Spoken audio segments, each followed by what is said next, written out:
everybody, it's me, Carmine DeStefano, the Bookman.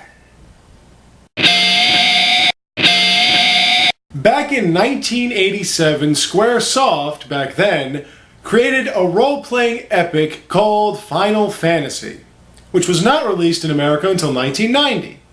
But in that time period, in Japan, they also released Final Fantasies II and III, then in 92 released 4, which in America was called 2 on the SNES.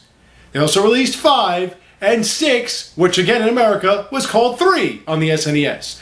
So in 1999, when they used the all-powerful PlayStation engine to create Final Fantasy VII, the fans here in America said, "What the hell happened to 4, 5, and 6? But it led to a worldwide craze, as every game became more detailed, more epic, and longer, and even led to the release of a motion picture. So now in 2010, Square ENIX created their 13th installment of this franchise called Final Fantasy XIII.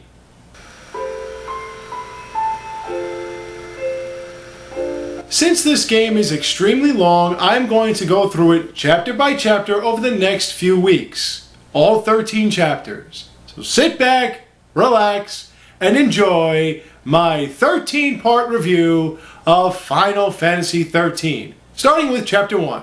So let's take a look at it together, shall we?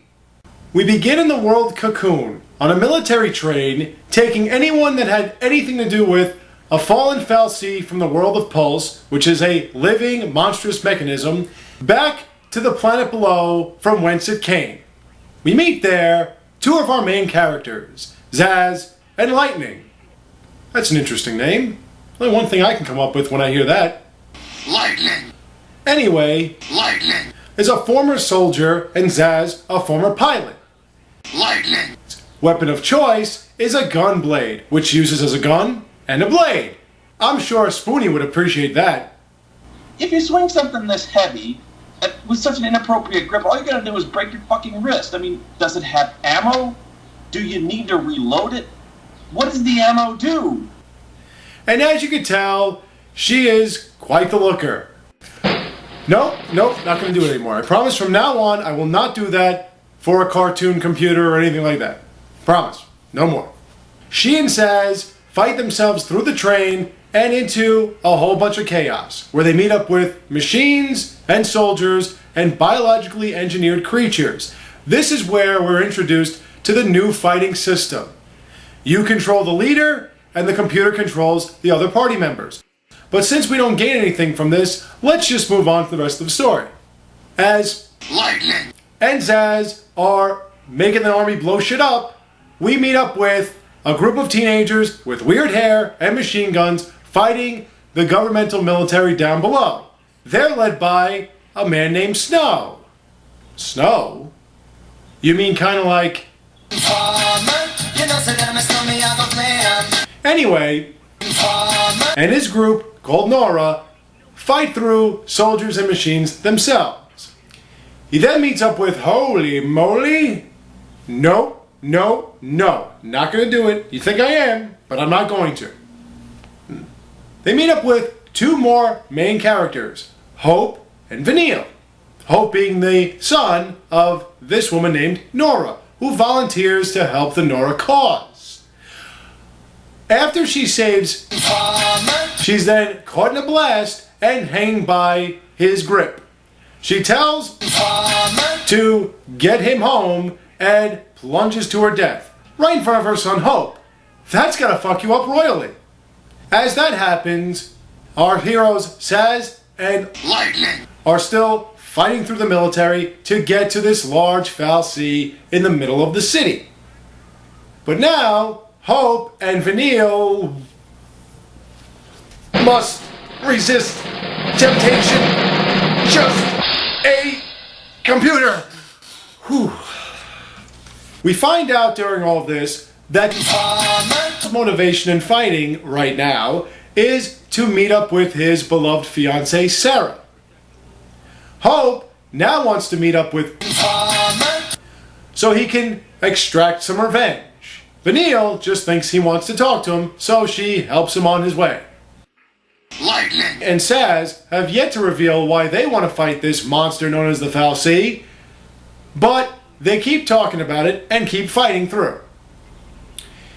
They then end up inside the mechanical maze of innards that this Fal'Cie has, apparently, and they fight more creatures.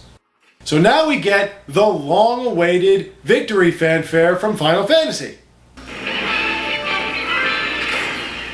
What the fuck was that? That's not the Final Fantasy victory fanfare.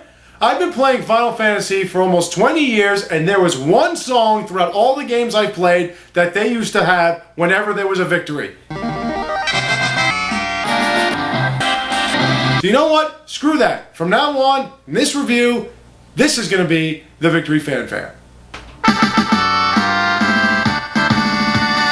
They also fight through these freakish looking things called Seath. Remember that. Lightning.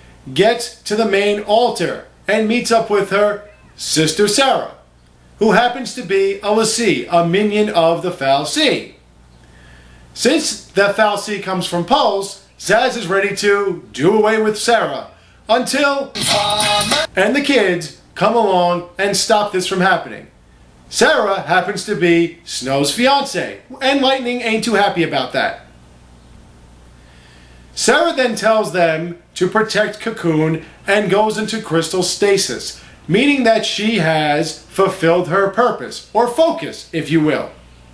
Afterwards, the door to the interior core of the Fal'Cie opens, prompting the group to go inside. Snow goes to ask for the Fal'Cie's help, but Lightning wants to slice shit up. Then, this conglomerate of clangs and camships opens up, and I smell boss fight!